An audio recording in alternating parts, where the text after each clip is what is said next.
listen, I'm going through it myself, so. Oh yeah? Yeah. I wouldn't have noticed. No, That's not. you're too kind. That's not a pot belly. That's like a belly. You like, get. Do you know what I mean? Like, there's a difference between a belly and. No, true. You're right. You're right. Yeah. A lot of people just like glue the two like they're one species. There is a subtle distinction. No, it's a very evident Big distinction. distinction. Yo, a pot belly, bro. Like, yeah, man, that was a cuss in primary school. Like, out my belly, not out my pot belly. Let's get into this. Shakka, thanks for your time. Thank you, man. Here with the voice. No, appreciate it. I know you're a busy man. There's a lot going on. Not least the new track you dropped in August. Indeed, Too Bad. Yeah, we're gonna get into that in a second. I want to start with your name, Shakka. Powers, real name, real powerful name. Talk about it. My dad wanted to instill Afrocentricity into me, and so he thought the wisest thing to do was to give me a name that was associated with strength, that was associated with leadership, that was associated with the African heritage that was bestowed onto him, and so he thought that name was apt. So yeah, and to distinguish between myself and the likes of Shakka Demus and Pliers and Jazz Shakka Sound System and Shakka Zulu and Shakka Khan, he was like, okay, cool, let's give him a Shakka that will stand the test of time, and there's only one person that could be identified with, and so 2Ks was born. Yeah. You done well. Hey, I'm trying, man. I'm trying to keep the smile on my dad's face and try not to make it a fluke. Where are your parents from? They're from Dominica, Caribbean. Yeah, man, DA 767. What part of Dominica? Dad was from Portsmouth. My mum was from Vacaz, a village in the mountainous areas. My brother was from Roseau, and that's the town where I guess. That's the capital, isn't it? Yeah, that's the capital. Yeah.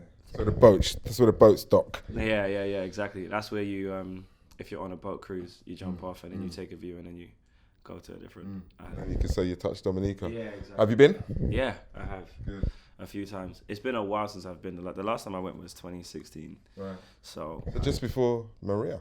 Yes. Yeah. Maria was it was a challenging time, but I feel like a lot of us came out the other side. Yeah. Especially the country in general. Like I feel like the it's just inspiring to see like 40 or 50 odd thousand people rallying together to like build a country together. Like I've been to a few of even when the president came down to the UK, I just asked him some questions and scary. Yeah, and just trying to find out like what is it that I have in my skill set that I could use to help bring the country to where we need it to be. I wish I did more, to be honest, but like you got time. No. I know. So yeah, but in due time. Budgie was there last weekend, wasn't he? You see that? I didn't see it. But mate, it looked amazing. You know what happened? I went to I did the cheaper alternative of seeing Budgie. So I went to Cologne to see him. Nice. So this was the first date that he did in Europe, and I went there, and it was spiritual, man. I can imagine. It was because obviously you grow up listening to those songs, and not hearing them or not seeing any kind of activity from him for a decade of time it's like, wow, okay, this genius existed and we didn't know he existed in this. It's not to say that people weren't still listening to his music. It's evident because people came to see him sell out a festival. Do you know what I mean? So, but can you imagine anything like that? Going away for 10 years and coming back and still having that impact? I can't. That's a different level of success, right? That's a different level of connection to humankind. Yeah, totally agree.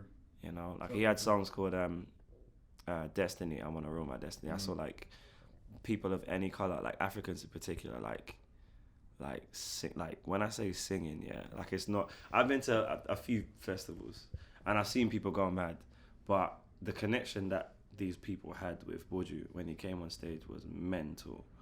It was different. It really felt like even when he came out on stage and he sang "Our Father who art in Zion," hallowed be thy name. Like the whole crowd, that's like a church service, bro. Like a festival church service. Like it was surreal, man. Let's get into you, sir. Too bad. Enough about Budgie. Too bad. Mr Eazi, nice track. Easy collab to pull together. Pun intended. I'm proud of you for that one. Thank you. I'm proud of you for that one. Sat up all night. I would pat you on the back, but the distance is a bit too far. Eazi is a wonderful soul. And yeah, like the verse he dropped on that one was just like I haven't heard him sing like that. Like I tell everyone who always asks me about it, like it's probably one of the best collaborations I've done to date. But yeah, like he has such a presence on planet Earth now, and a hard worker, really. Yeah, like I jump on his Instagram, I'm like, can you just give me a chance to like go to one of these? Do you know what I mean? Get off like, my neck. But yeah, it's inspiring, man, to see him doing stuff with Empower and with Coca-Cola and with Google. Like kids are looking on his Instagram and are like, I want to be that guy, you know, and believing that it's possible to do so. Like, but yeah, like aside from him being a great role model, like he's a great artist, and it was very evident with this collaboration that we did, coming down doing the video and stuff. Like the source and the swagger and the energy was just welcoming, and he was very professional and very like expedient in terms of just working well with the experts and geniuses that we had as the members of the team. Like Capone and G's were the directors, and they were trying their best to be like, oh, we need to do this, we need to do that, send someone to go get that, and everyone just pulled together to make the video that you see today. So I'm happy, man. I can't complain. I think, yeah, it's the best video I've done so far. When I got the press release, it said his unquestionable vocal ability and individual style is showcased perfectly on the new single. You've already touched on Mr Eazi. These was words referencing you. I don't think I've heard you sound as good either. Thank you. You sound really, really good. Like I instantly liked it, and I'm going to talk about Man Down and how I learnt the lyrics in one cab ride, but talk about pulling this tune together and this being your first offering of 2019. I've been working with Banks and Ranks for years now, and the connection that I have with them being the fact that they grew up in Guadeloupe and Canada respectively. Like Guadeloupe's a neighboring island to Dominica. So when it comes to like them making beats that I naturally connect with, there's no question, it just happens, you know. I had been working with this beat pack that they sent for a good couple months, and I wrote this a year before we put it out, maybe a year and a bit before we put it out. And the song in general was literally about personifying this woman who's like the perfect shoulder to cry on, the perfect rock, like the perfect queen to take you out of a dark place when you do go to a dark place. But I didn't want to make it dreary. I didn't want to make it sad and not hopeful. And I was lucky to have a beat like that because the chords and it sounds like hope. It sounds like a light at the end of the tunnel. It sounds like, irrespective of what's going through your life, you can still dance. Your legs work, your lungs work, like your hands work. Like you can literally just find a way out of it. And yeah, I guess that was the energy that I was marinated in when I was writing that song. And yeah, I studied a lot of music to try and find the rhythmic pockets and the melodic pockets for that, because I hear a lot of songs where it's very evident that they're just singing over an Afrobeat song and thinking that, yeah, that's what it sounds like, and it's like this is a generational evolution of African pioneers who have come forth and made tons of different music. And I'm lucky enough to come from countries that bring that, you know. Like Kassav is a dope band that I listen to a lot, and there's definitely some of that in there. And then Fela I listen to from time to time. So yeah, man, it's I'm proud of the song is what I'm saying. Sound like a very, very musical person. Not too much out there about your come up. So talk about it. What's the journey been like? What's brought Shakka to this point? The journey's been fun, man. The journey's been fun. I've gone from recording songs that had heavy influence of indie rock and reggae and like an R&B and hip hop to now taking more advantage of my voice and taking more advantage of romance and R&B and soul and electronica. Like I feel like the songs that I've made thus far, like my 5-year-old self would be proud of. Do you know what I mean? Like just to see him doing like, right, okay, I didn't know I could do that. I can't wait to to get to that point.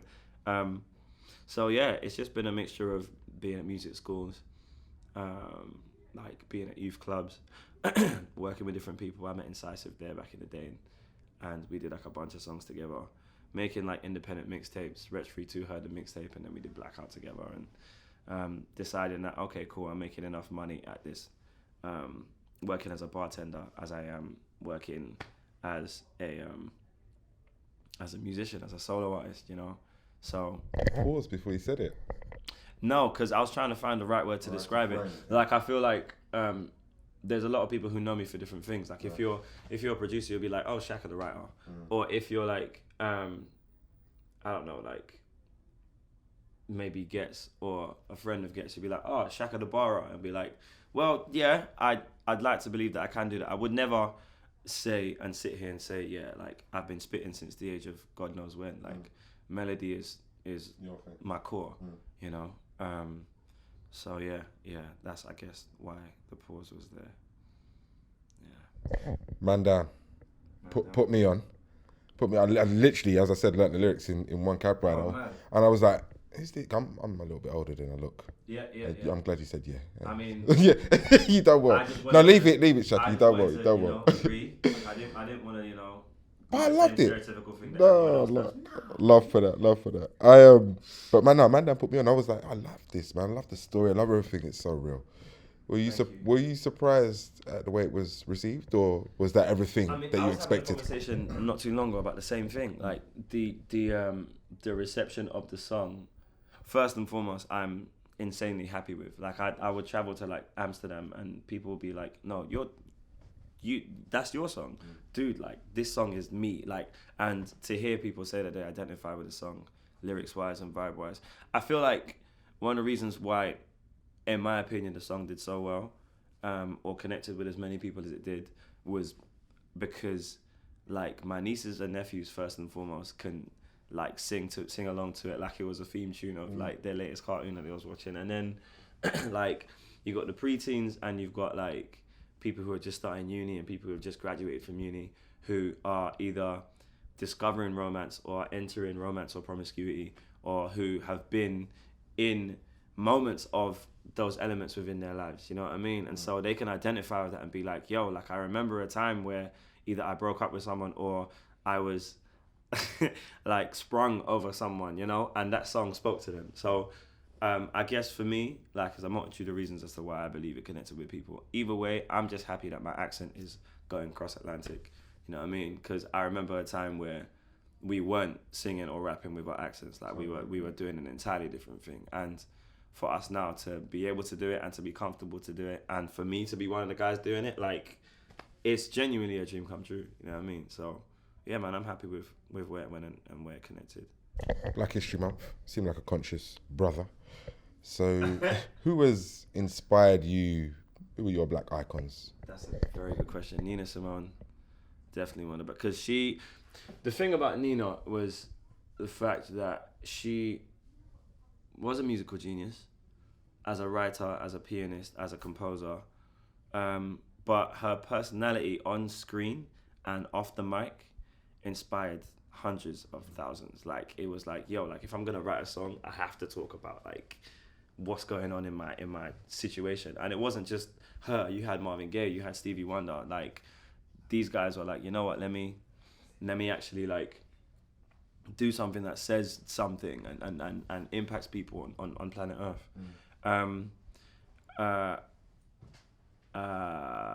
James Baldwin, he just articulates things succinctly. Like, I don't see him pausing or thinking about what he needs to say. And the thing I liked about him was the fact that in the time where he was talking about the lack of equality amongst the races and the cultures and stuff, later dude, the fact that he was, do you know how mad it is to say that it's unfair for certain races to benefit more so than others in the 40s, bro, in the 50s and the 60s?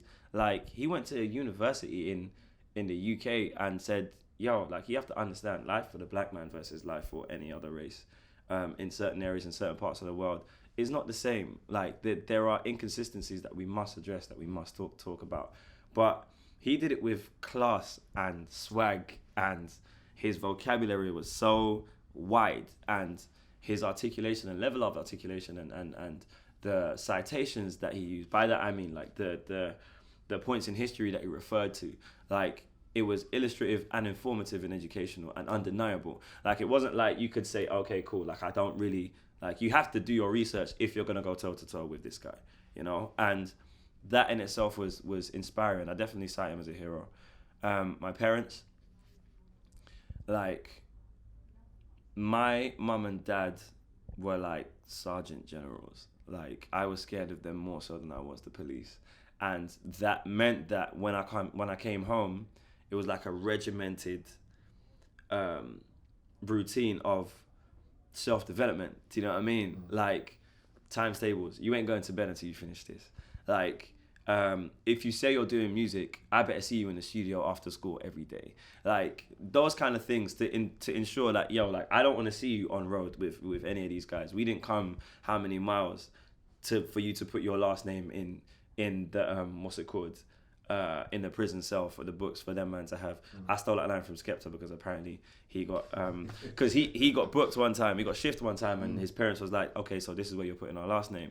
And it was at that point that I realized, I guess I kind of saw like a link between or like similarities between his upbringing and mine. The idea that our parents are like militant when it comes to trying to make us the best selves that we can be, you know. So yeah, I definitely cite them as heroes amongst the other people that I've mentioned. What does success look like to you, Shakka? When you allow your mind to wander to that end game or that place where you've done it, what does that look like? A multitude of things, man. First and foremost, it looks like sanity. Right. Like embellish on that for me. We live in a time where 2019 is the is globalization in its truest form, yeah? So you've got every story that you can possibly think of in your pocket, and you jump on Instagram and you swipe up and you follow all the people that you gravitate towards, and you see the best lives of many people, you see the humiliations of many people for humor and for comments and for interaction and stuff. And in this world, it's even easier now, not only to see people to connect, but it's also even easier to develop a huge amount of envy, develop a huge amount of levels of comparison, all that kind of stuff. And in order to, even aside from that aspect of introspective energies, like I feel like when it comes to understanding contentment, like being like, I'm okay with myself, I'm okay with what I look like, I'm okay with what I sound like, I feel like I'm the best self. If I had a choice between this person and me, I would hands down choose me. Like I feel like those elements, those affirmations aren't everywhere for people to listen to and for people to see.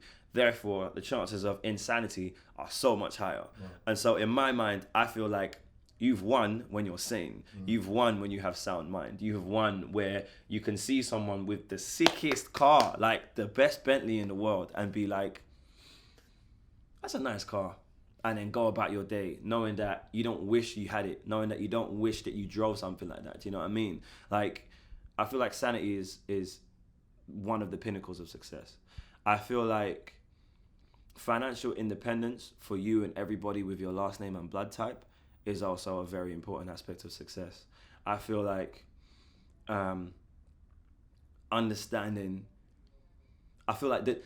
unfortunately, we live in a world that's capitalistic. So what that means is we just got to make bread. We've got to make lots of money. We've got to stack, and we've got to make sure that, you know, like I say, people with our last name and our blood type are cool. And with that being said, like, we also have to be at peace with the fact that, unless we want to change it, that the money that we make is going to allow us to go to Thailand. It's going to allow us to experience Japan for the first time. It's going to allow us to go to Afro Nation in December. Do you know what I mean? Like, there's so many things that we can do with finances, and this isn't to say that we can't do that, because there's other wonderful things that you can do. And I feel like that's the third aspect of success. The idea that once you realize that money isn't the option, or rather money isn't the goal, or the the pursuit of wealth and assets isn't the goal, then you find the beauties in the things that money can't buy, like companionship and again, mental health, physical health, self-development. Like, these are all things that, you know, there are no awards for, but you can see the growth in the mirror. Hopefully, if you're able to identify it and say, right, okay, the person that I was there versus the person that I am now, like, the level of growth is mental, you know? Yeah, I feel like those three are like the main aspects of success to me. Those feel good. I've been told I've got one more question, so... That's a shame. Oh yeah, no, we're going well. I've got a few more actually, but You never told me about the story of how you learned my song in a camp. It came on and I told the man to wheel it up. Well, I told him to wheel it up. You know, it was on the radio. Right. And then I said, let me see. You can't wheel up the radio. No, I was going to say, that's what happened. Let me see who is singing that, 'cause I didn't know who it was. So I saw the details and I went on my phone, downloaded it, played it, wheeled it up.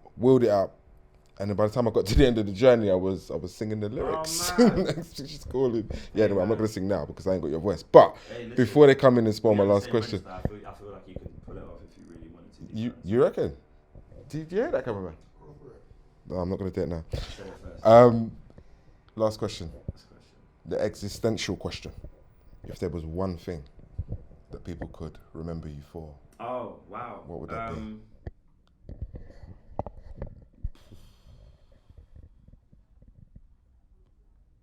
It is genetically impossible to have another you. So you might as well be